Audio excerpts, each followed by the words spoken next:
Um oferecimento Vilarejo, o menor preço garantido ou seu dinheiro de volta. Italínia Vilari, projeto de vida feliz. M. Martin, a moda que veste a sua casa. Ecológica, gestão de resíduos. Bom dia, meu amigo, minha amiga da Band.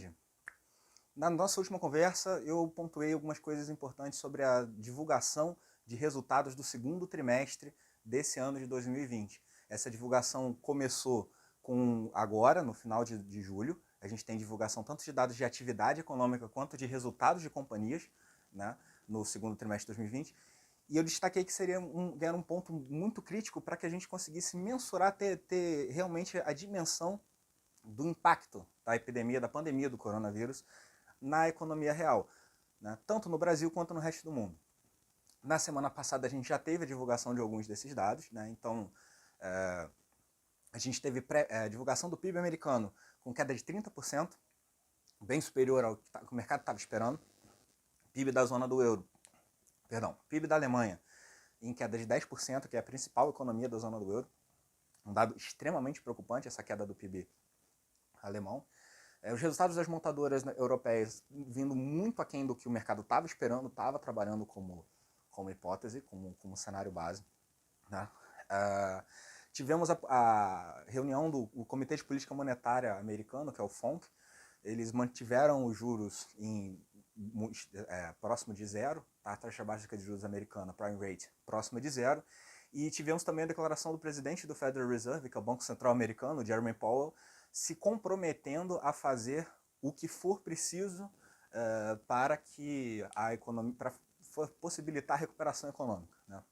Então o mercado já começa a olhar esse alinhamento excessivo entre o Fed e a recuperação econômica e o Tesouro Americano como uma coisa até problemática, porque lembrando, a função do Banco Central nas economias modernas, ela é principalmente preservar o poder de compra da moeda, preservar inflação.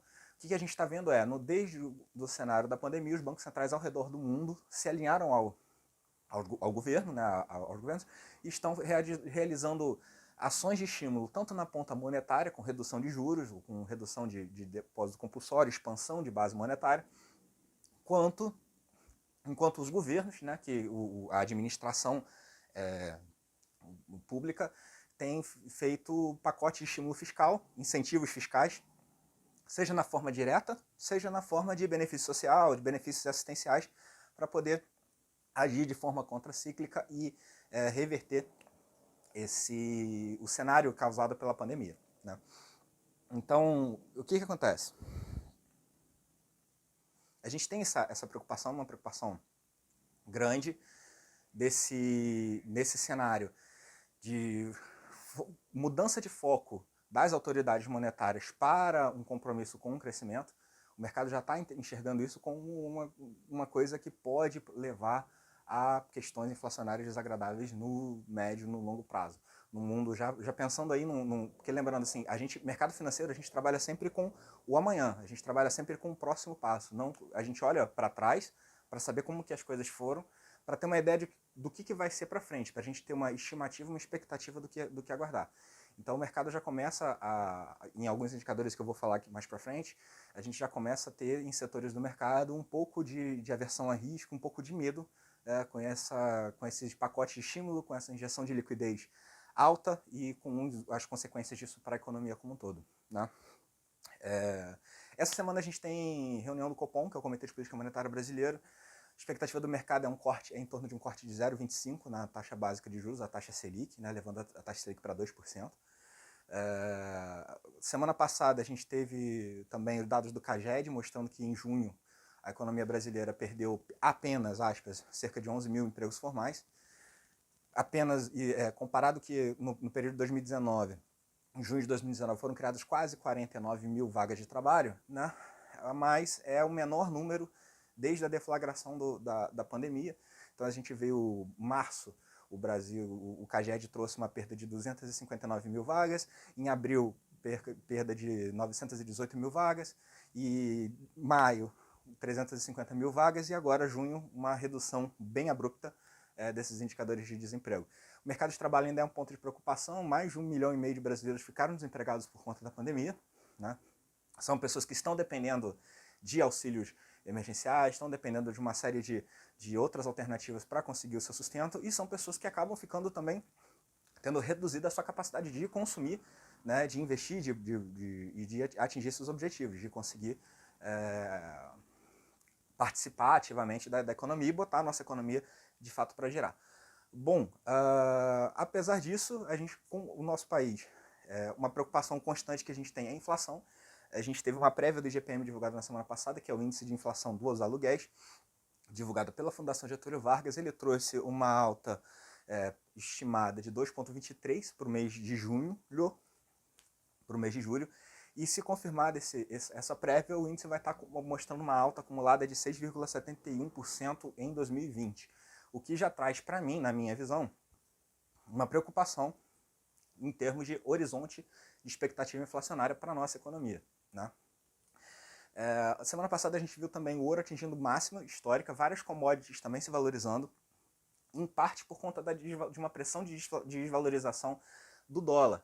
O dólar perdeu um pouco de força frente às outras moedas ao redor do mundo, em parte por conta de preocupações sobre a política fiscal americana, e em parte em função dessa grande nova onda de estímulos. Então a gente já começa a enxergar o próprio investidor americano fugindo um pouco do dólar como reserva de valor e migrando para ouro, para prata, até para outras commodities. A gente viu algumas outras commodities, café, valorizando bastante na semana passada. Para a nossa região, norte, noroeste fluminense, a recuperação do setor de commodities ela é muito boa, a desvalorização do dólar ela é muito boa, frente a uma cesta de moedas, porque isso torna viável uma série de projetos, uma série de investimentos na nossa região, principalmente a nossa região é muito dependente da cadeia produtiva do petróleo. Então, assim, a recuperação do petróleo, que chegou a ser negociada a preços negativos no ápice da pandemia em função da falta de capacidade de estocagem e armazenamento do petróleo no período de vencimento dos contratos, a gente já está enxergando uma recuperação forte no petróleo em 2020 até o momento. E se essa desvalorização do dólar se mantiver,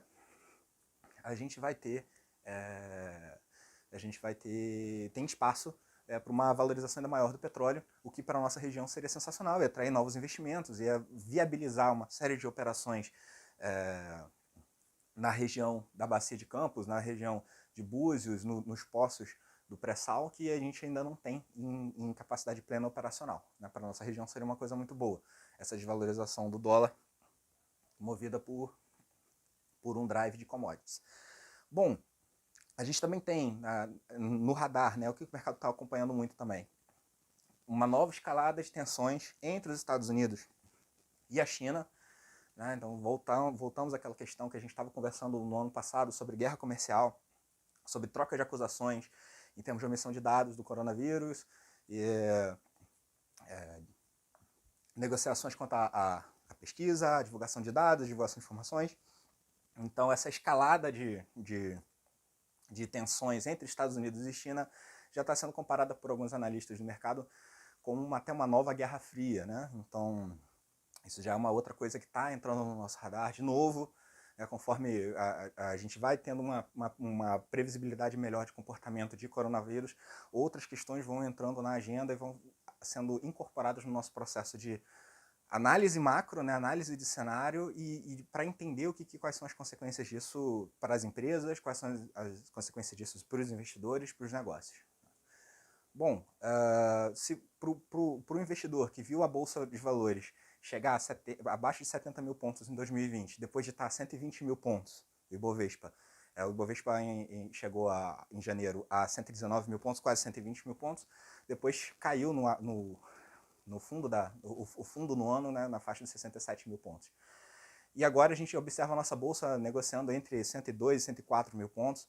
O que a gente tem para pensar em termos disso, né? Vamos olhar em panorama mundo, né? Eu falei que os bancos centrais injetaram muito dinheiro nas economias. Já estamos mais ou menos na faixa dos 32 trilhões de dólares injetados ao redor do mundo nas economias. Pegando os valores de mínimo de 2020, a gente já enxerga que as bolsas de valores elas se valorizaram, ou seja, a capitalização de mercado das ações nas bolsas de valores ao redor do mundo já subiram 25 trilhões de dólares. Ou seja, esses pacotes de estímulos, essa injeção de liquidez fez com que o mercado de ações se recuperasse e valorizasse próximo dos patamares, próximo de altos patamares de negociação. A gente está vendo os Estados Unidos sendo negociado, o SP500, que é o índice da Bolsa Americana, sendo negociado cada vez mais em máximas históricas. A gente está vendo preocupação por parte dos investidores lá, porque é uma alta movida justamente por excesso de liquidez e por falta de alternativa, juro muito baixo, você não tem o que fazer com dinheiro. As pessoas acabam indo para o risco, mesmo para o risco, para a renda variável, mesmo não tendo muito perfil, muita tolerância para isso, muita capacidade para esse risco, por falta de alternativa. É o que a gente chama de princípio do TINA, né? There is no alternative. Não há alternativa, você vai para o risco. No Brasil a gente enxerga um movimento parecido, principalmente na indústria de fundos multimercado, muito investidor que é conservador moderado, migrando seus recursos ou para operações estruturadas, ou para crédito privado, ou para fundos multimercado com exposição a derivativos e a renda variável, justamente para buscar recuperar um patamar de rentabilidade que esteja relacionado com as suas expectativas, que seja alinhado com as expectativas que ele tem para a utilização desse recurso. Isso é problemático porque, assim, o mercado de ações, principalmente renda variável, assim, o mercado ele tem uma porta de entrada muito grande e uma porta de saída muito pequena, né? Quando o mercado sobe, ele sobe para muita gente consegue entrar e puxar o mercado, mas na saída a porta estreita e aí a gente tem a possibilidade de choques adversos que são bem complicados nesse cenário. Então, você que está assistindo aqui e que está pensando em entrar na bolsa, se vale a pena ou não vale, moderação, cautela, lembra que renda variável não é para você colocar aquele seu dinheiro de curto prazo, aquele dinheiro que você pode precisar agora, né? É uma excelente alternativa investir na bolsa a longo prazo, aos pouquinhos, e formar um patrimônio, ser dono de boas empresas, construir um patrimônio de longo prazo usando a renda variável, uma série de alternativas que o mercado financeiro tem. É fantástico, mas muito cuidado, principalmente para fazer... A gente está numa época muito complicada para fazer movimentos muito abruptos no seu patrimônio. Então, vendi um apartamento e vou comprar tudo em ações de uma empresa específica. Analisa isso com muito cuidado. Vendi um negócio, vou pegar todo esse dinheiro e vou botar num fundo de investimentos concentrado num setor específico.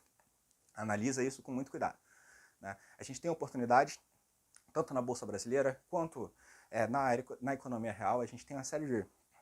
A economia real, quando eu digo na economia real, uma série de oportunidades que essa pandemia está trazendo para quem quer empreender, para quem quer trabalhar, para quem quer construir negócios, né?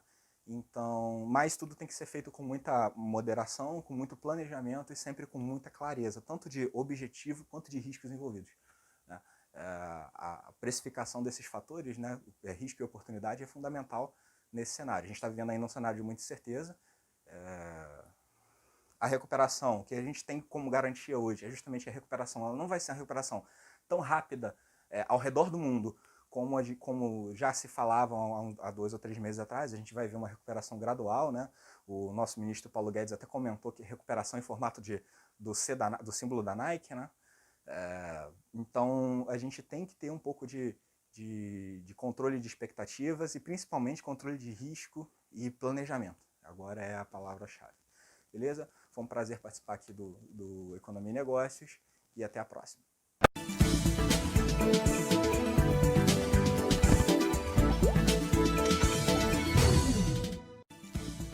Um oferecimento Vilarejo, o menor preço garantido ou seu dinheiro de volta. Italínia Vilari, projeto de vida feliz. M. Martin, a moda que veste a sua casa. Ecológica, gestão de resíduos.